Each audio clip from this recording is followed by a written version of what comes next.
ఎలా చెప్పుకోవాలి? అత్యంత గోప్యంగా ఇట్లా మన సాంగత్య పనులు ఉన్నప్పుడే చెప్పుకోవాలి. కొన్ని విషయాలు ప్రాపంచంతో ముడిపడి ఉన్నటువంటి విషయాల్ని మనం ఎన్ని చెప్పుకున్నా పర్లేదు. తర్వాత శివరామకృష్ణ దీంట్లో ఏం చెప్పారంటే, ఇది ప్రబంధ కల్పన అనే మాట అబద్ధం కాదు, నిజమే. మేము అనుభవం కొద్ది తెలుసుకున్నాం. అనుభవం అనగా తిండి కాదు, ఆలోచన చక్కగా చేయాలని చెప్పి. తిండి కాదు అనే మాట ఎందుకు వాడాడు? ఈరోజు తిన్నాం, నిన్న తిన్నాం, మొన్న తిన్నాం, 48 ఏళ్ళ నుంచి తింటూనే ఉంది శరీరం. మరి 48 సంవత్సరాల అనుభవంతో మధ్యాహ్నం అమ్మ లక్ష్మమ్మ భోజనాలు తీసుకురాకపోతే సరిపోనుగా, మళ్ళీ భోజనం పెట్టాల్సి వచ్చిందిగా. మరి 48 సంవత్సరాల నుంచి తింటున్నాం, అనుభవం ఉందిగా, అనుభవంతో ఆకలి తీర్చుకోవచ్చుగా. 48 సంవత్సరాల నుంచి తింటున్నా, దీనికి అనుభవం, ఆకలి తీర్చుకోవచ్చుగా, తీర్చుకోలేకపోయింది. అందుకే అనుమానం తిండి కాదు, ఆలోచన చక్కగా చేయవాలి అని చెప్పారు. మొదలు వంకరైతే తుదవెల్లా వంకర అని చెప్పారు శివరామకృష్ణ. కాబట్టి మొదలే మనం వంకర అవ్వకూడదు. అందుకు నిక్కముల బేర పీచులు చిక్కు సుమి విచ్చరాదు కన్ మక్కువతోనే బోధించిన బోధాలని గ్రక్కులు సాధించుకోరా, విచ్చే చెంత చాలించుకోరా. ఇంతవరకు విచ్చావు చాలు, సదాశివుడు, ఈశ్వరుడు, రుద్రుడి. మరి సాంఖ్యం ద్వారా మనకి ఏం తెలిసింది? అనంతకోటి దేవతలు మన దగ్గర ఉన్నారని తెలిసింది. అనంతకోటి దేవతలు ఉంటే కనుక తల్ల ఎందుకు వస్తుంది? తల్ల దేవుడు ఉంటే అనంతకోటి దేవతలు మనకే సేవ చేస్తున్నారంట.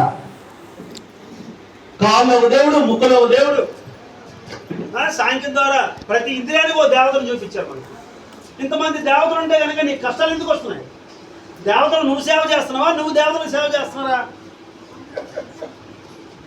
అందుకు నిక్కముల బేర పీచులు చిక్కు సుమి విచ్చరాదు కన్ మక్కువతోనే బోధించిన బోధాలని గ్రక్కును సాధించుకోరా, విచ్చే చెంత చాలించుకోరా. ఇక చాలించుకో, ఇక పరిపూర్ణకో చెప్తాను. చక్కమో ఈ బోధ ఎక్కడ గీడవును. చక్కరైనటువంటి ఈ బోధతో ఏదైనా సమానం ఉంటుందా? వీడంటే సమానం, పోల్చడానికి అవకాశం లేనటువంటిది. చక్కమో ఈ బోధ ఎక్కడ గీడవును. తక్కిన బోధలు దిక్కు చూడకో, తక్కిన బోధలు దిక్కు చూడకపోతే ఇది నీకు అర్థమైంది.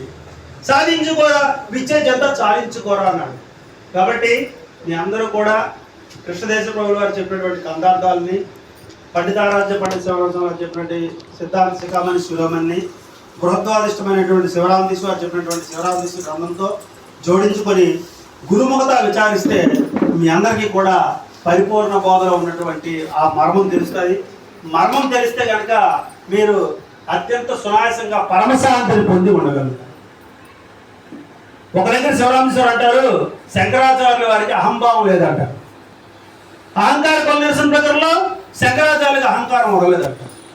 ఇప్పుడు అహంకారం అంటే ఏంటి, అహంభావం అంటే ఏంటి? అహం ప్లస్ భావం అహంభావం, అహం ప్లస్ కారం అహంకారం. అహంభావం అంటే అర్థం ఏంటంటే నేనే అహంభావం ఆయనకి లేదు. ఎందుకంటే మమాత్మ సర్వభూతాత్మ అని చూశాడు. నాలో ఉన్న నేను, అందరిలో ఉన్న నేను ఒకటే నేనే తెలుసుకున్నవారు శంకరాచార్య. కానీ ఈ నేననేటువంటి ఈ జ్ఞానము తాననేటువంటి తత్వాన్ని పొందింది. ఆ బ్రహ్మని నేను అయితిని. అందుకే మన వంశపారంపర్యం ఏంటి? ఓం నమో